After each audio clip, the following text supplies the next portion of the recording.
he left us. A true story of love, betrayal, and loss.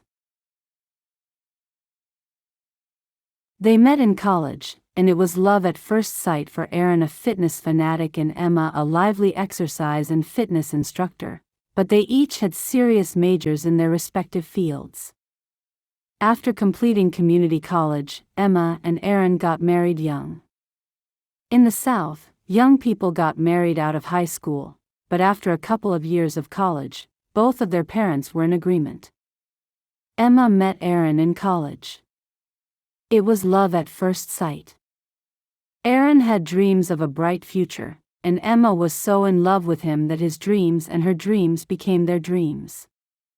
They didn't have much starting out, but they planned to build and have a good life with children. After marriage and struggling to find steady employment for a year and a half, one day, Aaron joined the Army Reserves to supplement their income. He explained to Emma that it was only one weekend a month and it could help them with household expenses, especially since she wasn't back at work yet. Still, they weren't getting ahead, and Emma had just given birth to their second child, this one a boy, AJ. Emma was conflicted because she had a good job in the computer field, but Aaron insisted that they have children right away, and once the first was born, Aaron didn't want her to work anymore. He wasn't satisfied with just having a daughter, now he wanted a son. So, Emma did not return to work after their first, and then quickly became pregnant with their second. Emma thought they were happy and supposed that Aaron just joined the reserves to look out for his growing family. It nagged her a little that he didn't talk to her about it first, or at all, but they did need the extra income since their son was born and Emma still was a stay-at-home mom. Now, Aaron complained that they didn't have enough money coming in to get ahead. One day Aaron comes home and simply states that he has joined the military. He has fully enlisted. He stated, "They offered a signing bonus and I knew we could use the money." Emma was shocked and hurt. He didn't even speak to her about this. Still, she wondered what would happen to them next and where he would be stationed. She imagined several destinations in the USA where their little family could relocate to. She wondered what it would be like and how the kids would adjust to the move. Aaron went off to boot camp and 10 long weeks later he came back home, but only briefly. He got a sudden deployment where Emma and the kids could not go. He left Emma and the kids home. They'd only been married a couple of years and now she is left alone with 2 small children. Her heart was so sad. This was her love at first sight, forever man, her sweet husband. They had already made so many plans and memories together. Emma and Aaron communicated daily by letter. He was still wonderful and said the best things in his letters. Sometimes she laughed, sometimes she cried. Sometimes she wondered if he signed up for this remote, undisclosed deployment on purpose. Sometimes she wondered if he left her. If he left them on purpose. Wanting to be a good wife, she'd quickly dismiss those thoughts, but they gnawed at her and sometimes kept her up at night. Too often she'd say, "Aaron, I miss you so much. The kids miss you. You should see them, they have gotten so big now." She said out loud, and then realized that she was talking to herself.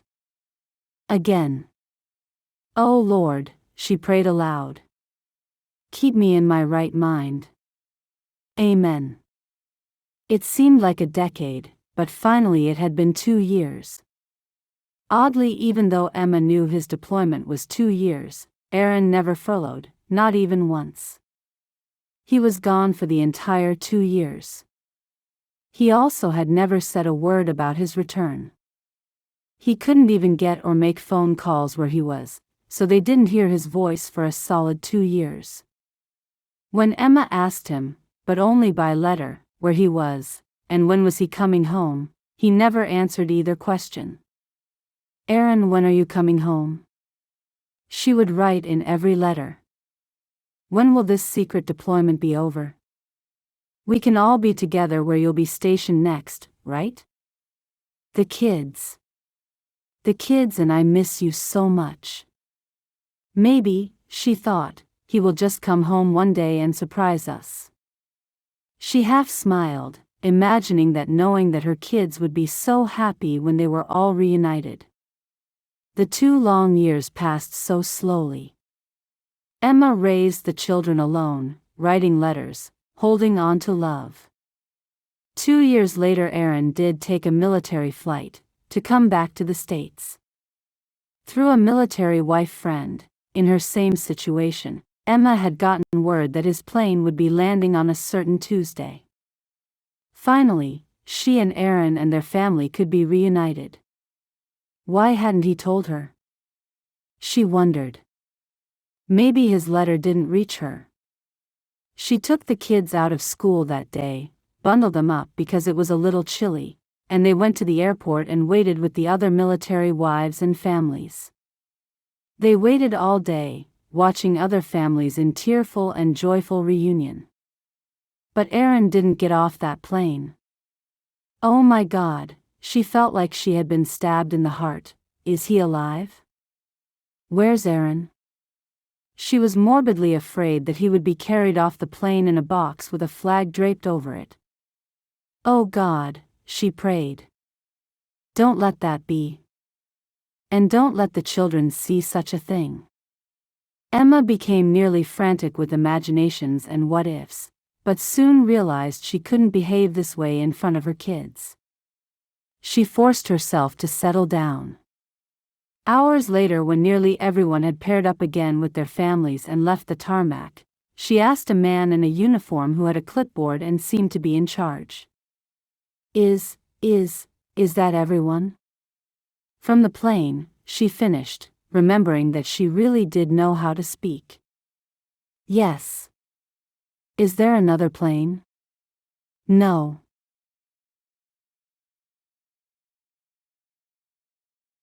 It was 2 tearful days and nights later before she found out what happened to Aaron, her first real love, the love of her life. The father of those 2 innocent children depending on solely her for 2 straight years.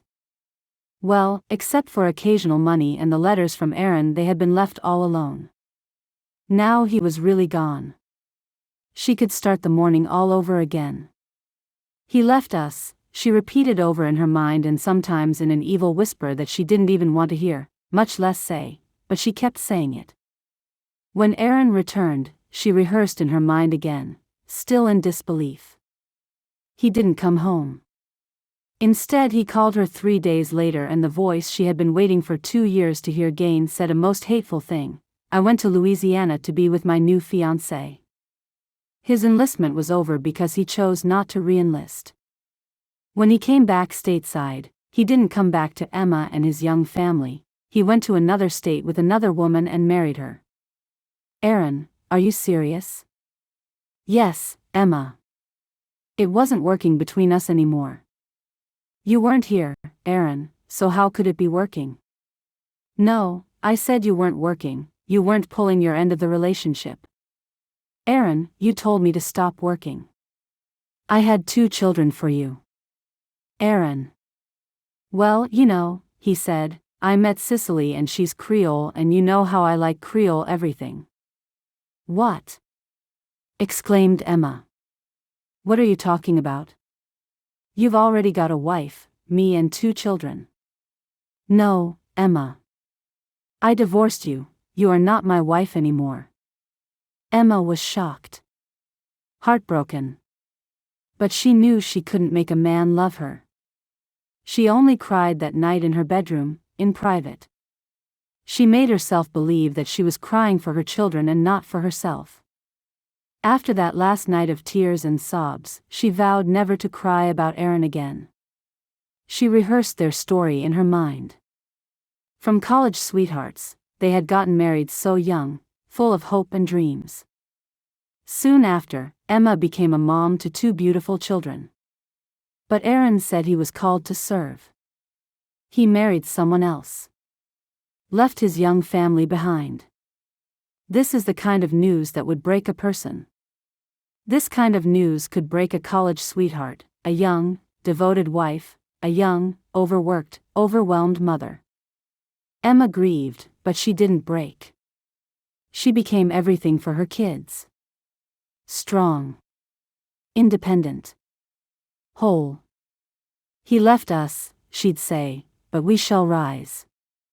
We shall rise from this devastation. Determined not to let this break her and to raise her children despite Aaron's betrayal, Emma got her job back and took classes to get up to date in tech. She took part-time jobs on nights and weekends. While the kids were young, she had a good friend keep them while she worked. When she was off, she was seen playing with her kids, smiling through the pain. Her neighbors' kids were with her when she had time off from work. Emma waited tables on some weekends. The money wasn't good, but the tips were, and she was allowed both a shift meal and she found favor with the boss who let her bring extra food home to her kids. Her kids were fed and she saved on groceries. She was able to save by going to the commissary. It surprised her that her military ID still worked, but she wasn't going to look this gift horse in the mouth. Sometimes she shopped at the local grocery store. One afternoon she went in and saw a part-time job posted. She applied and added that to her roster of part-time jobs because she would get discounts in the store. Her kids ate a lot, especially her son, AJ had a big appetite. She even made a couple of friends there. One young man was still in school and worked there for the summer. He seemed to be infatuated with her. David would ask her out all the time.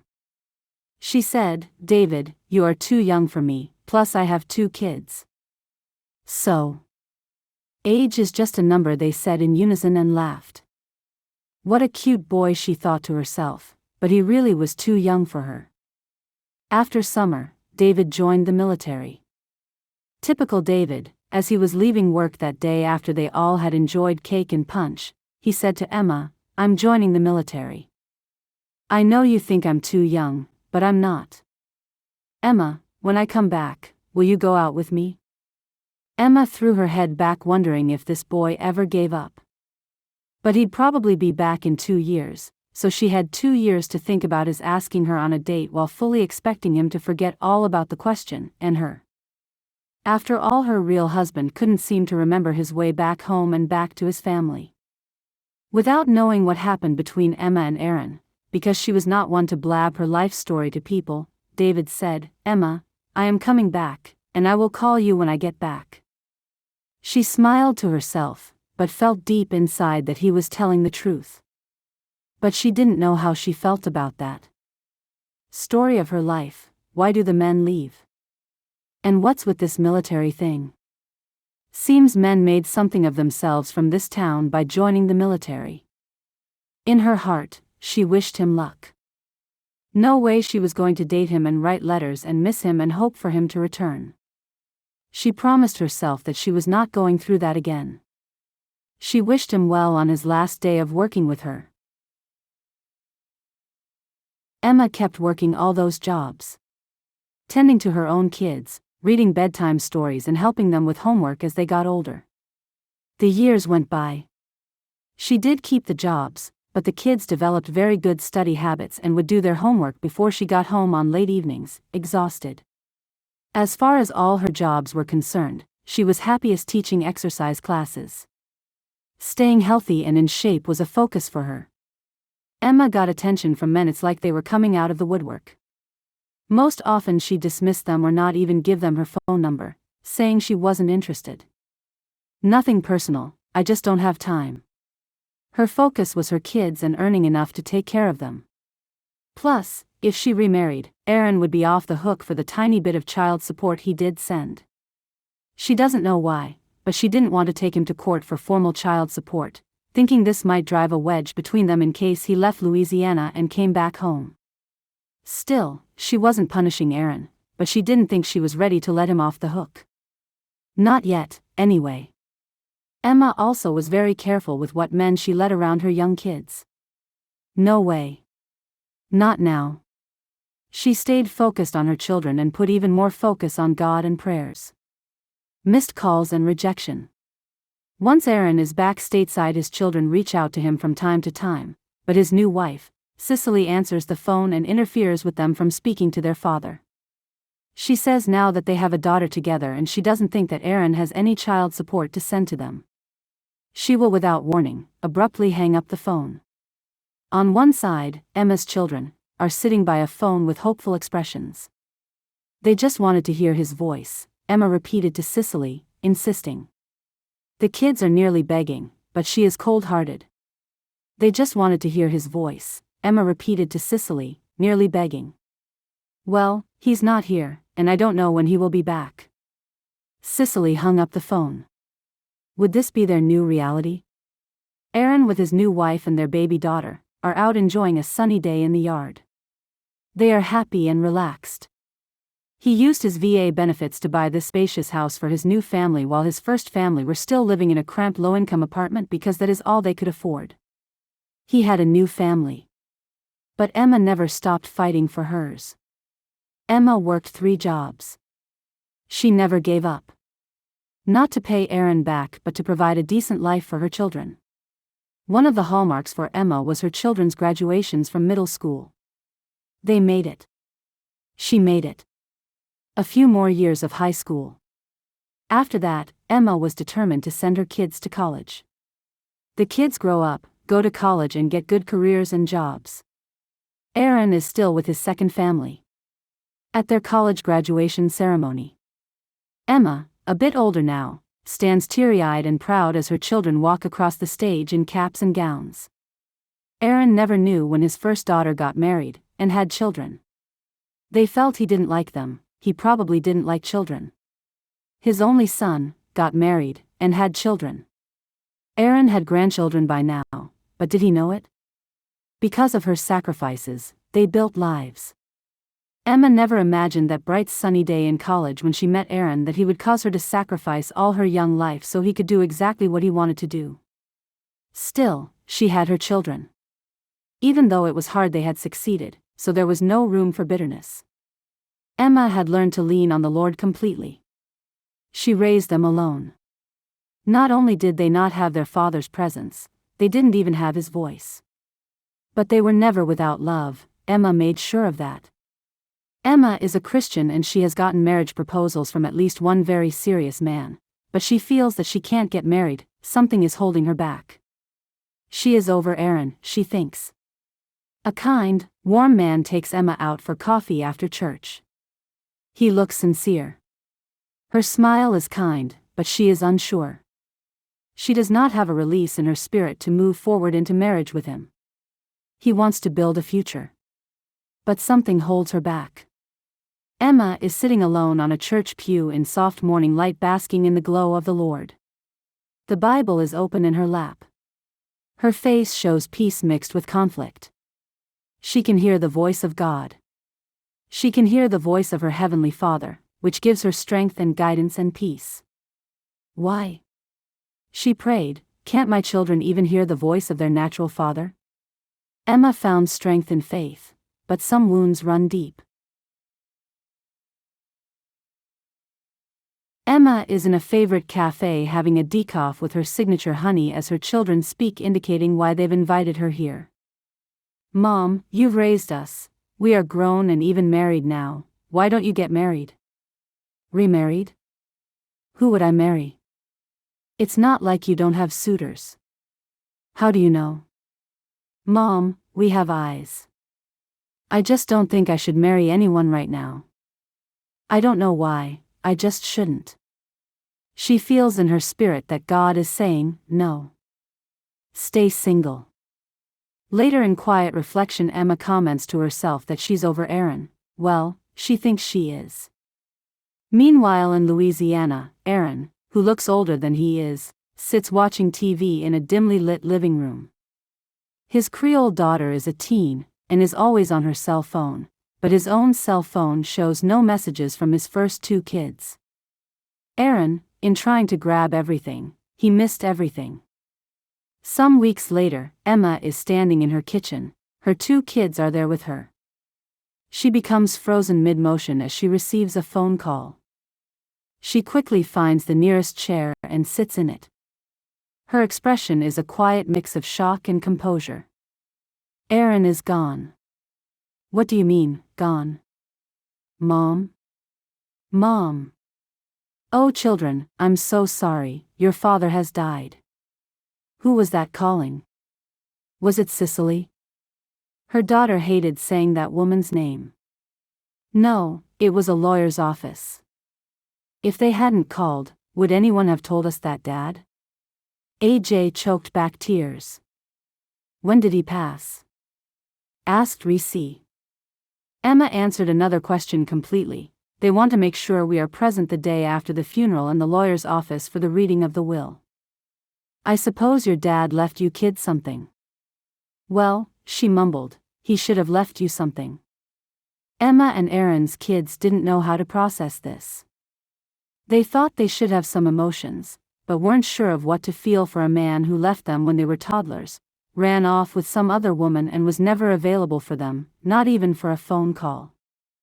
He didn't talk to them on their birthdays and they couldn't even speak with him on Father's Day because Cicely acted as though she was the house operator and took all the calls and always said that he wasn't there.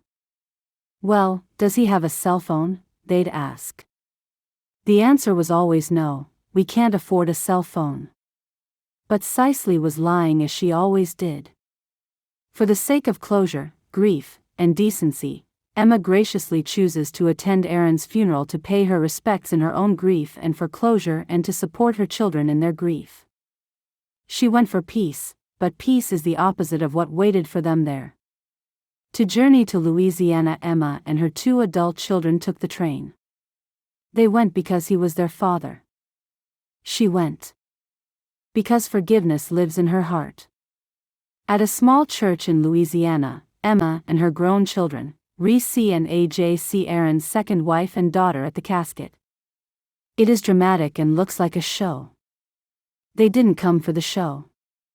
She went for her own kids, she went for peace. Emma said goodbye, not just to him, but to the past. She had already mourned the future they could have had together, and the life her own children should have had. She had promised herself never to cry over Aaron again, and her children had certainly shed enough tears for that man. The afternoon after the funeral, Emma went out to pray and to contemplate where she and her children are now. Certainly, they are no worse than they used to be since Cicely has blocked Aaron's kids from him and he didn't bother to call them. Then Emma realized, maybe Cicely never gave him their messages or phone number. Emma let go of all the pain and prayed that her children would also. Peace, not pain. Hope for the future, not grief for the past. Strength, not sadness. Emma became a woman who's not stuck in her past, but one who is standing firmly in her present. Emma isn't broken or grieving anymore. She's centered, resilient, and calm. Praying for her kids. This moment by the lake isn't about sorrow, it's about release. She's let go, and now she's ready for whatever's next. She's not waiting, not desperate, she is restored and whole by her amen, because she knows the Lord has heard her voice just as she spends time with him and hears his voice. They all arrive at 9 a.m. to the lawyer's office the next day for the reading of Aaron's will. Shock takes over Emma's face. Aaron never divorced her, no one knew. He lied and said they were divorced.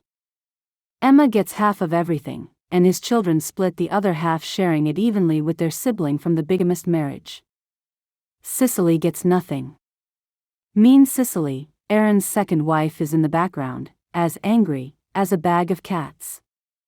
Aaron's other daughter, who is now about 17 years old, is shocked too. Emma Williamson read and proclaimed, "He attorney, you are the wife of the deceased." The lawyer states this twice, to be heard over the din in his office.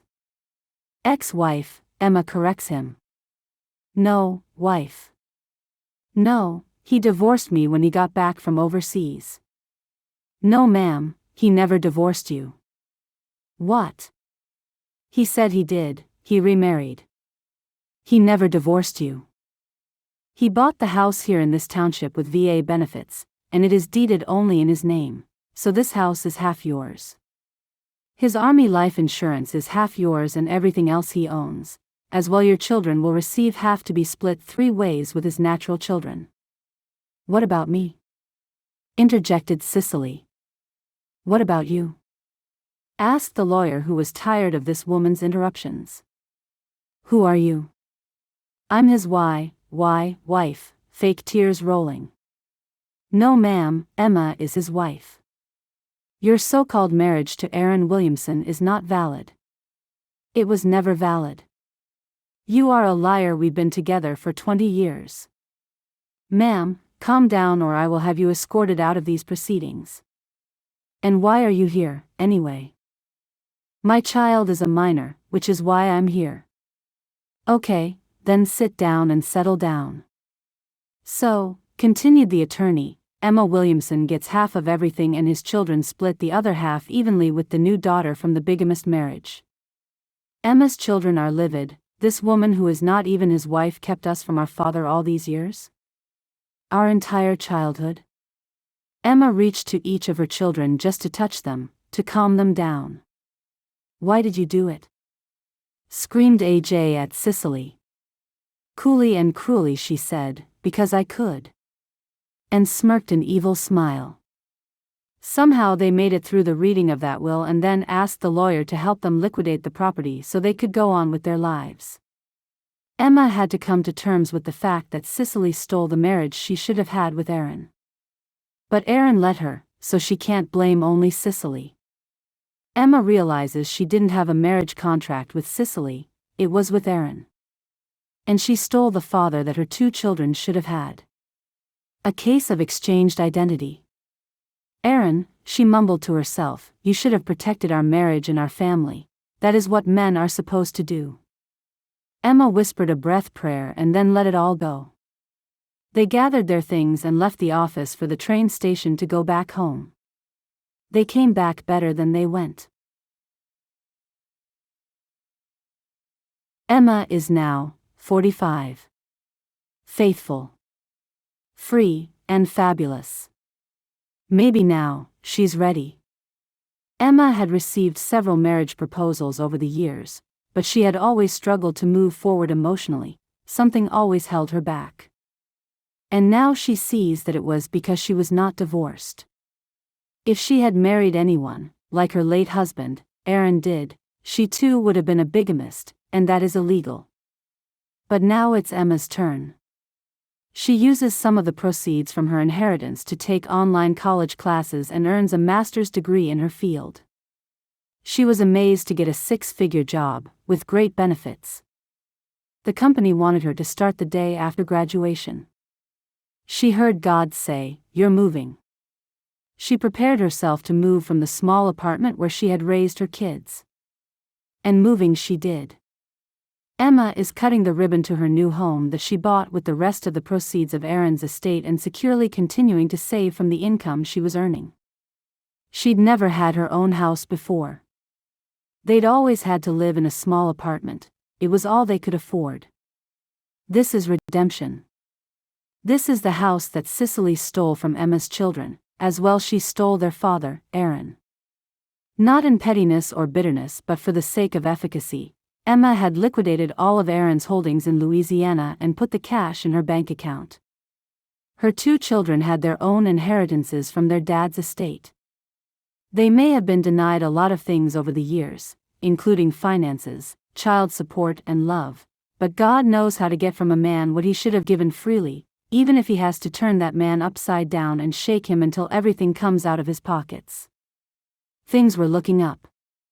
Emma's grown, professional children, Reese and AJ, are there to celebrate their mom's first home. Emma dared to say it, he left us, but we rose. This marks the start of a life she built with integrity and patience. She thinks of the men that she has known over the years who proposed to her, but only for a fleeting moment. God did this for her, not any man. Emma stands in her living room. She is fulfilled, strong, graceful, surrounded by her grown children. Not broken, not bitter, whole. Still very vibrant and beautiful. The doorbell rings. Emma was surprised, but Emma's children were not. She just got the key. Who could this be? As soon as she went to the door, AJ and Reese grabbed their things and quietly left out the back door, never even saying goodbye. Emma answered the door and said, "What? How did you find me?" "I saw your daughter in the grocery store last week. She looks just like you now." Emma smiled and nodded. "Welcome, come in." It was David from the grocery store all those summers ago. He wasn't a kid anymore. Emma stared at David, all grown up now and still handsome. She blurted out, "David, you came back." "I said I would," answered David. It had been 20 years, and not 2 as Emma had originally thought. "Emma, I brought you some things, some flowers, and this ring. Will you marry me?" "Yes," she said, now knowing what a good man looks like and how they comport themselves. "But is this too sudden?" "No, it's been 20 years and you're the only woman I have thought about in all that time." Emma began to cry. How healing it is to be cherished. Finally. And, she thought again to herself, he came back. And see that car out there with the ribbon? "Yes," she said. "It's for you." "For me?" "Yes, Emma, for you." Emma paused for a moment and then asked a question that was very important to her. "David, do you like Creole food?" "Not in particular," he replied. "Why?" "No reason," she said, smiling and hugging him. This was a dream come true for David. He had loved Emma the moment they had met and it hadn't changed in 20 years. David joined the military because it was in his heart to serve his country. He also bought Emma a new car because he could. And, he could because David's father owned 12 grocery stores in the state and had plans to expand into other states next year. Emma never knew David was the owner's son. David came home, decorated in military service, but he came home to honor his father's wishes and take over the business. Emma and her family would never lack again. They'd never lack appreciation, time, attention, even conversation and devotion. Emma would not lack having a good marriage and being happy in her marriage. In Louisiana, Cicely spent all of her daughter's inheritance and then tried to find a rich man to marry. She is fond of other women's husbands, but she doesn't have the ability to steal husbands as she did 20 years ago, and then have the nerve to gloat about it. As of right now, she has not found one. She has also instructed her daughter to find a rich man to marry. Neither of them has succeeded. #SingleMomStrong #they made it #real stories.